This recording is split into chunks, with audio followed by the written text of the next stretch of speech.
Hi guys, and welcome to the Backpack Traveler channel. I'm super excited to be here with you today for my very first video.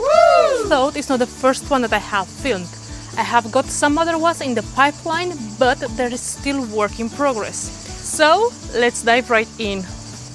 Last week I had the opportunity to witness the incredible mystery of Elche and explore the city itself.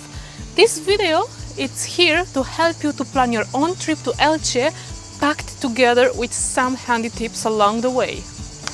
Now you might be wondering, what exactly is Elche and where is it?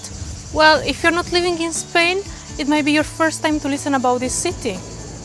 Elche is actually the third largest city in the Valencian region, and it's only about 20 minutes train ride from Alicante. The tickets cost just €3.20.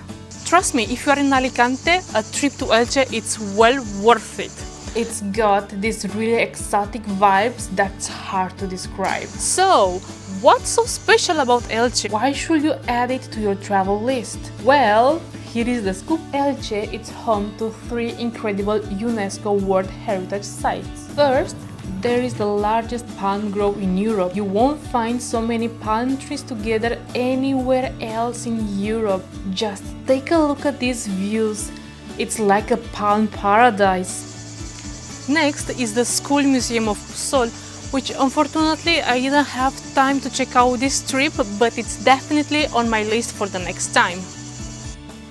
And then we have the star of today's video, the mystery of Elche.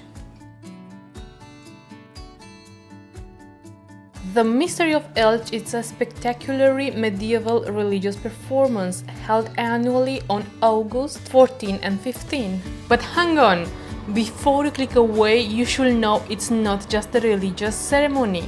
You will get to join concerts, parades, mascletas, fireworks, street food, and one of my favorites, free entrance disco party in the streets.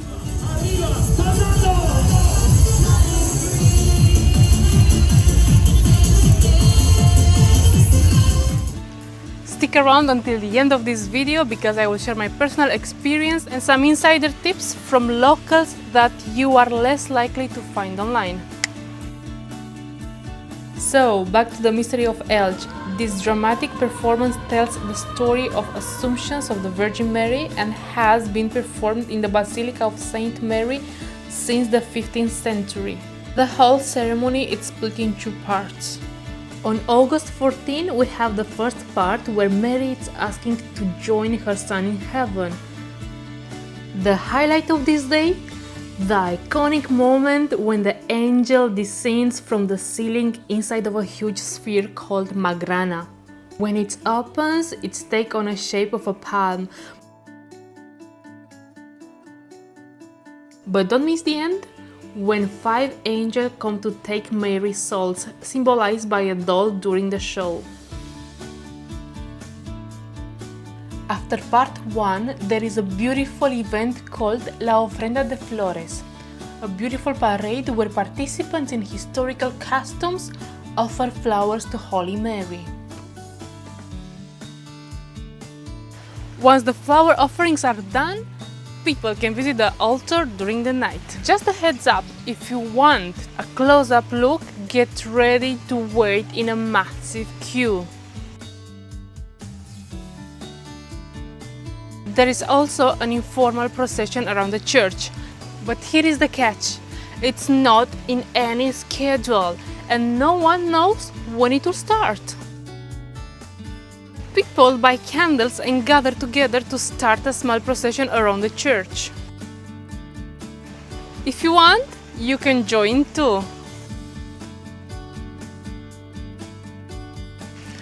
Then on August 15 is the big final, the crowning of Saint Mary. The locals really love this part, since they elevate the statue of Holy Mary to the ceiling and more angels come to crown her. It's a bit more action-packed than the previous day, with a dramatic plot involving several people trying to take Mary's body, representing the battle between good and evil.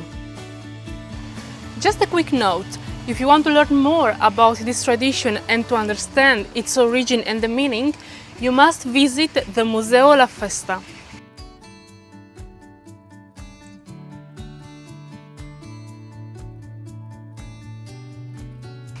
It's a small museum that explains every detail. They also have a video room where you can see the entire history of the ceremony. The most interesting part is the explanation of how the system works to bring down the angel from the ceiling. But now let's check some handy tips to guarantee you have the best views during the ceremony. If you want a great spot, you will need to queue ahead of time at the parish door. At 4 p.m. they open the doors to the church balcony. In my experience, the best spots are on the right side balconies where I filmed on the first day. The locals also advised me to start lining up around 2 or 3 p.m. for the best view and to bring with me some water and snacks cause it will be a long time waiting. I took their advice and sure enough I wasn't late by 2 p.m. and scored the best spot on that right balcony. On the second day I arrived just 20 minutes before the ceremony started. The church was already full, which made it super hard to find a decent view, especially since I needed to record for you guys. All the good spots were taken, and as you might see in my video, every spot is numbered. The locals are pretty fair, and if the spot is not yours, most likely they won't let you stay. I had to keep trying until a kind gentleman finally gave me some space right above the main entrance. It's a great view, but also you lose a bit of the flexibility to see everything happening around you, as your main sight will be focused on the altar. So, if you want that good view without having a plead with anyone, make sure to get in line early. But hey, if you're running late or you just want to catch the angel descendants, completely understandable since the ceremony lasts nearly 2 hours, here are some good spots. The first one is the main entrance of the church. Will provide you a fantastic view of all the action. Another excellent option is the lateral door of the main square. And lastly, this other lateral door in front of this restaurant. From any of those 3 spots, you will have an awesome view of the angel's descent. If you find this video helpful, be sure to like and share with other travelers lovers. I can't wait to share more of my Elche adventure and tips. See you soon in the next video!